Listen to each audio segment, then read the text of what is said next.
Matthew, you must be very disappointed to come so close. There's been a few games this season where you were playing away from home and just couldn't quite get over the line as well. Can you sum that up? Yeah, very, very disappointed. I think we all are. We've got all the ingredients there. We're not getting it done. So we've just got to get better. We want to be a great team. At the moment, we're a good team. In fact, we're a very good team. Taking it up to the best all year. That was part of our goal this year, was to challenge the best. We're doing that. But we want to be better than what we are at the moment. So there's a lot of disappointed people in our change rooms because it was an opportunity. And I know we'll talk about conversion and all the reasons why we didn't. We've got to work on all of those.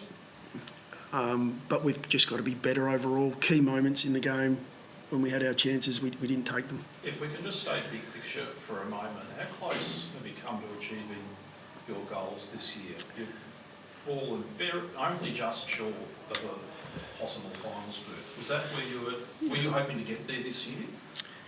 Did you think you could? Yeah, we still think we can. So we won't give up on that. Our goal, as I mentioned, was to challenge the best teams in the competition week in, week out. Be consistent in what it is we're doing. There's a challenge that we haven't been consistent enough. In the end, we haven't won enough games to necessarily be in the fight. We probably have to this point.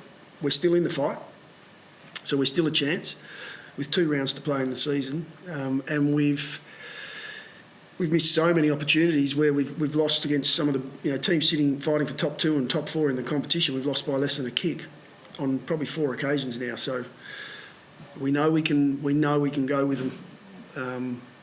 We're batting quite deep at the moment into our list. We've had a lot of injuries the last month, but we've had guys come in and stand up, and that's been the most pleasing part. So have we hit our KPIs? Well, yeah, if it comes to challenging the best, yeah, we have. But we still want to be better, and so we'll just continue to try and work on that. When you're coming so close, it really is just moments, isn't it? Determines. So how do you change that so you're winning those? Yeah, you gain experience in those moments of probably what not to do in key moments, because often it's a moment where you just get a fundamental wrong. At the moment, our guys are all in. We're playing great footy at our best. We know how we play. We know what we look like at our best. We know what that style is.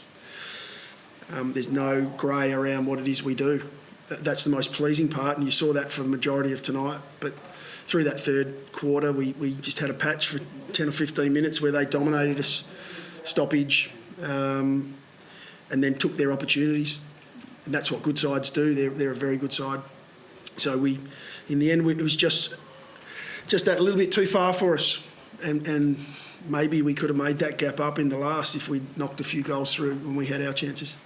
Clearly you're not sort of after moral wins or positives out of the result or whatever, but not many teams that are 4 goals behind here fight back and challenge. Like the resilience there must be like comfort to you and a massive tick for what you've achieved this year. Yeah, it's something I'm extremely proud of, the way the boys play and how resilient they are. We never give up, and we haven't for 3 years now. We've continued to fight no matter where we sit on the scoreboard or where the game's at.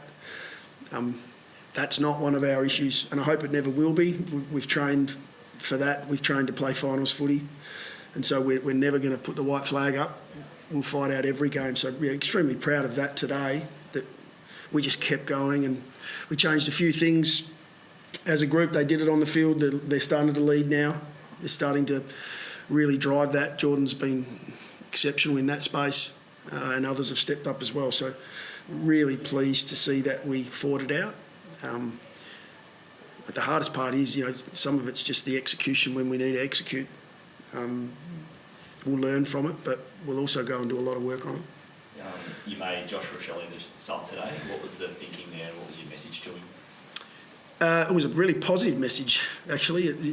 It's interesting how it's portrayed sometimes in the media as a negative. It wasn't at all. It was an opportunity for us to play Josh in a slightly different role. and I thought he impacted the game in a big way tonight. I thought he came on and we were struggling through that period just prior to him coming onto the ground. I thought he turned stoppage around for us. He was everywhere, which is exactly what the intention was on the day. We freed him up a little and gave him the ability to show some of his weapons, and I thought he did that. He knocks through that one at the end that hits the post. Maybe we're sitting here talking about what a fantastic opportunity that he took, but I thought he was great.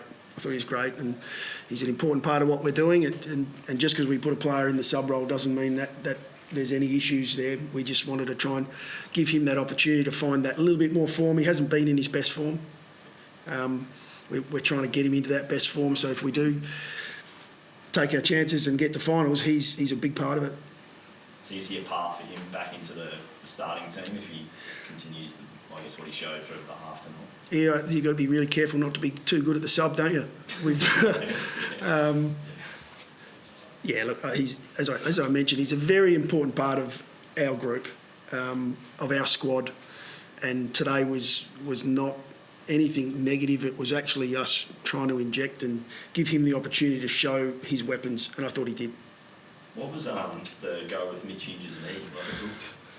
I think everyone was worried, certainly externally, when he walked off, and then he came back on 20 minutes later. Yeah, I don't know exactly the extent of it yet, but the fact that he was able to play on, we're hoping that's good news. And you've obviously got to wait now and see how he pulls up. That was really important for us, though. That he was able to push through.